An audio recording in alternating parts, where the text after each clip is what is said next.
Veremos uno de los tipos de mecanismo que tiene como nombre meiosis. La meiosis es un proceso que ocurre en aquellos organismos que tengan reproducción sexual. En esta clase de seres vivos lo que sucede es que se llega a tener alternancia dentro de las generaciones dentro de un mismo individuo. Por lo tanto, vamos a tener un organismo diploide que va a tener doble dotación cromosómica que por un proceso de meiosis va a llegar a generar células haploides que van a ser óvulos y espermatozoides. Estas células haploides, por medio de la fecundación, van a generar nuevamente el número diploide. Vamos a decir que la meiosis reduce el número de cromosomas a la mitad, mientras que la fecundación va a restaurar el número cromosómico. La meiosis tiene también otro beneficio, que es que lo que genera es un grado de variabilidad. ¿Qué quiere decir esto? Que básicamente cada persona que por formación de los óvulos y los espermatozoides vayan a formar un nuevo ser completamente, un ser diferente a los progenitores. También vamos a empezar por una célula diploide 2. Cuando nosotros hablamos de este proceso vamos a ver una célula diploide de 4 cromosomas, que quiere decir 2 pares de homólogos. Dado que los mecanismos son los mismos que la mitosis, en este caso no vamos a analizar lo que ocurre con el resto de las estructuras de las células. Solo nos vamos a centrar en los cromosomas.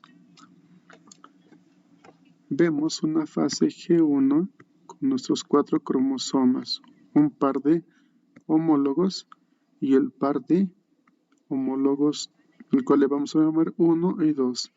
En la fase S vamos a poder ver que existe la duplicación del ADN. Por lo tanto, vamos a tener 2 cromátides. Sigo teniendo 4 cromosomas. 1, 2, 3, 4. En la profase 1 de la meiosis, lo que va a ocurrir es que los pares homólogos van a sufrir un proceso conocido como crossing over o entrecruzamiento de las cromátides, donde cada par de homólogos, el par 1 y el par 2, van a entrecruzarse de este modo, intercambiando segmentos. El resultado de este entrecruzamiento de las cromátides o el crossing over es que al final de la profase vamos a ver cromosomas homólogos par 1 y par 2, cada uno con 2 cromátides, pero ya son completamente diferentes a los que le dieron origen, porque han intercambiado entre ellos cromátides. Obviamente par de homólogos entre sí con homólogos entre sí. Luego va a ocurrir la metafase. En la metafase los cromosomas se disponen en el ecuador de la célula. En la anafase lo que va a ocurrir, y es muy importante, es que lo que se llega a separar son los homólogos. Por lo tanto, uno de los pares de los cromosomas se va a un lado, a un polo, y el otro de los pares también se va a los otros polos. ¿Qué es importante en este proceso? Que en este momento ya no tengo un número diploide de cromosomas, o sea que ya no tengo 4 cromosomas, sino que tengo 2 cromosomas y por este lado 2 cromosomas. Cada cromosoma compuesto por 2 cromátides. En este punto, a partir de la anafase de la meiosis 1, vamos a poder decir que el número cromosómico se ha reducido a la mitad, pasando a células que cada una va a contener únicamente 2 cromosomas. El resto del mecanismo es el mismo. Van a llegar a los polos, se va a descondensar el ADN, se va a formar nuevamente la membrana nuclear y se va a producir finalmente, se va a producir la citocinesis por constricción del citoplasma, generando 2 células que ya son haploides. Un punto a resaltar aquí es que no necesariamente tiene que ocurrir esta citocinesis. Puede ocurrir que ahora estas células sigan en una interfase donde no existe duplicación del material genético. Y posteriormente vamos a poder ver la meiosis 2. Producto de la meiosis 1 tenemos 2 células que son haploides, donde ya tengo la mitad del material genético, porque tengo un cromosoma con 2 cromátides y un cromosoma B con 2 cromátides por cada uno. Ahora vamos a ver un periodo de interfase donde no existe duplicación del ADN y vamos a entrar a la meiosis 2. En la profase de la meiosis 2 vamos a tener el cromosoma 1 y el cromosoma 2, cada uno con 2 cromátides.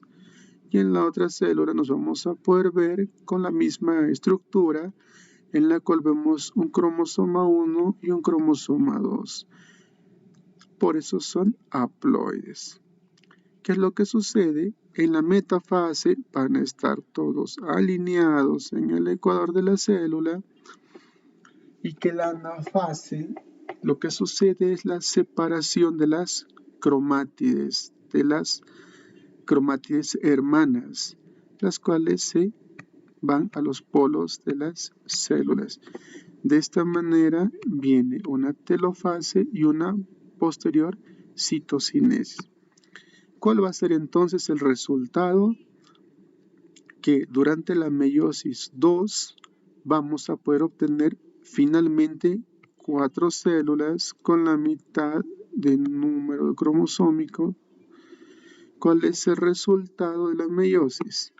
Vamos a poder ver que una única célula diploide con 4 cromosomas y 2 pares homólogos.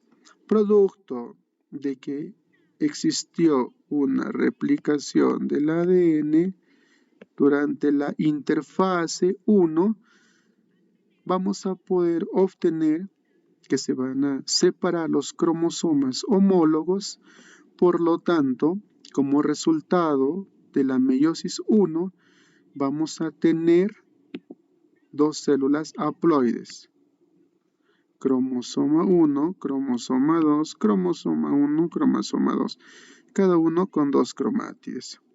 Finalmente, producto de la meiosis 2, vamos a poder tener que cada una de estas se separaron las cromátides hermanas, por lo tanto, ahora vamos a poder mantener el número de cromosomas, el 1 y el 2.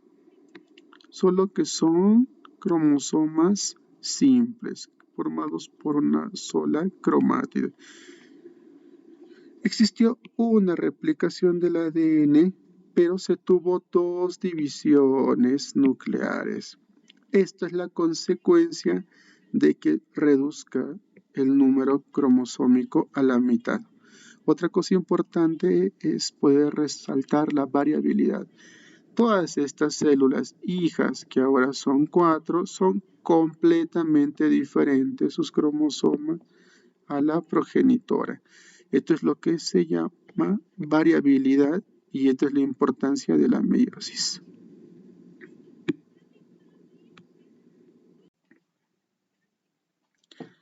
Ahora que tenemos clara cómo se llega o se procede la meiosis o cómo se lleva adelante la meiosis, vamos a poder ver cómo se lleva la gametogénesis. La espermatogénesis se da inicio con una célula diploide conocida como espermatogonia. Esta espermatogonia por mitosis va a producir otras espermatogonias o también por mitosis puede producir una célula también diploide conocida como espermatocito primario. El espermatocito primario es el que sufre la primera meiosis 1, generando de esta manera dos espermatocitos secundarios. Estos espermatocitos secundarios van a sufrir la meiosis 2 y van a formar espermátides, también haploides. Cada espermátide, por un proceso llamado espermiogénesis, que no es un proceso que tiene que ver con división nuclear, sino con un proceso de maduración, finalmente produce el espermatozoide. ¿Qué pasa en el caso de las mujeres? El proceso se conoce como ovogénesis. En el caso de las mujeres, el proceso se llama ovogénesis. La célula diploide que inicia el proceso se conoce como ovogonia, que también por mitosis va a generar un ovocito primario. Este ovocito primario entra en meiosis 1, el ovocito primario, al sufrir la meiosis 1, genera un ovocito secundario y un cuerpo polar. Este cuerpo polar luego va a ser degradado. El único objetivo que tiene es mantener el número cromosómico por medio de la división. Luego, este ovocito primario va a generar por medio de la meiosis 2 el óvulo haploide y por lo tanto va a generar el óvulo que es haploide y un segundo cuerpo polar. La meiosis va a generar en este proceso células sexuales. En el caso de la espermatogénesis, la espermatogénesis da de una, se producen 4 células. Pero en el caso de la ovogénesis de 1, solamente obtenemos un solo óvulo.